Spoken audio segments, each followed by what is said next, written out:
Salut peuple d'internet et de YouTube!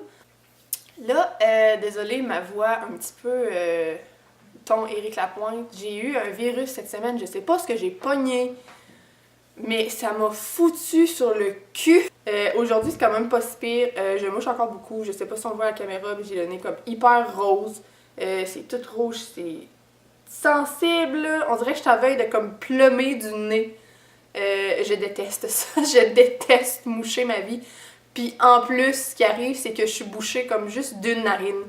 Mais c'est de même depuis comme 3 jours, juste une narine. Comme what the fuck? Pourquoi? Ça pourrait pas sortir les deux, mais ça sortirait comme plus vite, ce microbe-là. Donc bref, petite vidéo aujourd'hui. Il faisait beau hier, puis dans ma cour, on s'est aperçu quand on est arrivé ici il y a 4 ans, quand on a acheté la maison, qu'au printemps, quand ça fond, il y a comme une baisseur dans le côté de ma cour, ça se ramasse plein d'eau, mais genre, t'es pas une petite flaque, là. Non, je suis sûre qu'on pourrait pêcher les menées là-dedans. Il y en a quand même assez épais. Normalement, ça m'énerve parce qu'avec les clients, des fois qui arrivent, les chiens s'en vont direct patauger là-dedans, puis c'est un petit peu donnant. Moi, mes chiens, ils n'ont pas de problème, ils détestent marcher dans l'eau, donc j'ai les petites princesses. J'ai pas de problème avec ça. Mais il y en a une, par contre, qui est contente présentement, et c'est Becky. Pour ceux qui ne le savent pas, Becky, c'est mon canard. Oui, j'ai un canard. En fait, c'est une. Fait que oui, hier, j'ai sorti Becky. Il faisait super beau. Il y avait super épais d'eau. Écoute, elle a eu un fun fou. Elle m'a arrosée. Elle est devenue toute trempe. Mais bref, elle s'est amusée. Elle a eu du fun. Elle s'est lavée. Elle a arrosé tout le monde. Donc, moi, si ça fait le bonheur de mon canard, écoute, la vie est belle. Puis, c'est ça, quand je la regardais se patauger là-dedans, je me suis dit, pourquoi je ferais pas vidéo sur mon canard? Why not? J'avais pensé faire comme une petite partie tutoriel, si on peut dire. Comme pas rien de compliqué ben avec un canard, mais bref. On va faire une petite partie tutoriel, je vais vous expliquer un peu ce que ça mange, ce que ça fait, dans quoi ça vit, les habitudes. En fait, c'est pas très compliqué un canard, je vous dirais. C'est vraiment simple. Qu'est-ce que ça mange?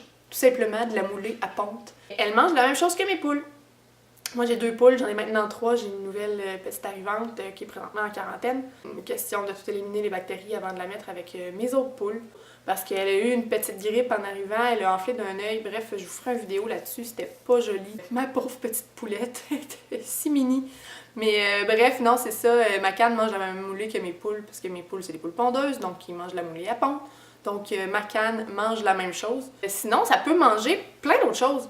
Des fruits, des légumes, toutes sortes de choses. Moi, je lui donne de la salade, du chou kale, des pommes, des framboises, des carottes, des piments, un peu n'importe quoi. La seule chose, par exemple, c'est comme un canard ne prend pas le temps de mâcher du tout. C'est assez goinfre. Ça va mettre tout ce que ça peut dans sa bouche, puis après ça, ça va comme essayer de tout faire passer dans son cou. Fait que faut vraiment couper en petits morceaux, doucement, avec les morceaux de pain, d'accord? Parce que ça gonfle dans l'estomac. Fait que ça peut ne pas être génial. Moi, j'en donne très rarement. Souvent, ça va être des morceaux de croûte, puis je les mets dans l'eau, fait qu'ils sont déjà gonflés. Fait qu'il n'y a pas vraiment de danger que ça gonfle à l'intérieur de Becky. Sinon, milieu de vie, c'est vraiment pas compliqué. Ça vit dans la chenoute.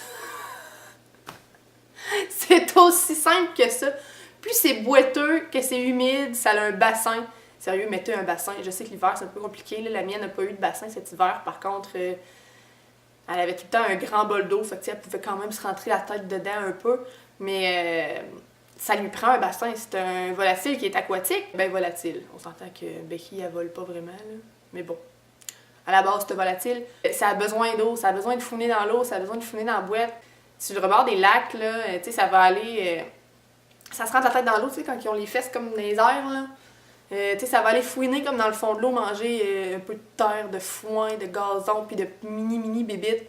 Donc ça mange à peu près de tout. C'est pas un animal qui est super propre non plus. Ça fait des caca un peu partout. Après ça, ça patauge dedans, ça se couche dedans.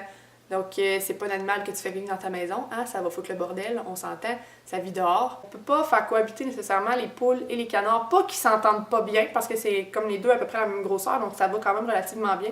Parce qu'il faut savoir qu'une poule, c'est territorial.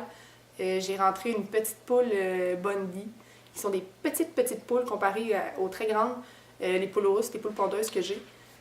Ça attaque les plus petits Donc, cohabitation de ce côté-là, ça va bien. Par contre, on peut pas les faire cohabiter dans un petit espace, comme dans un petit enclos l'été dehors, parce que canard, comme je l'ai dit, c'est super, ça vit dans plein d'humidité, ça vit dans chenoute, ça vit dans boîte. Qui dit humidité et boîte et compagnie, dit prolifération de bactéries.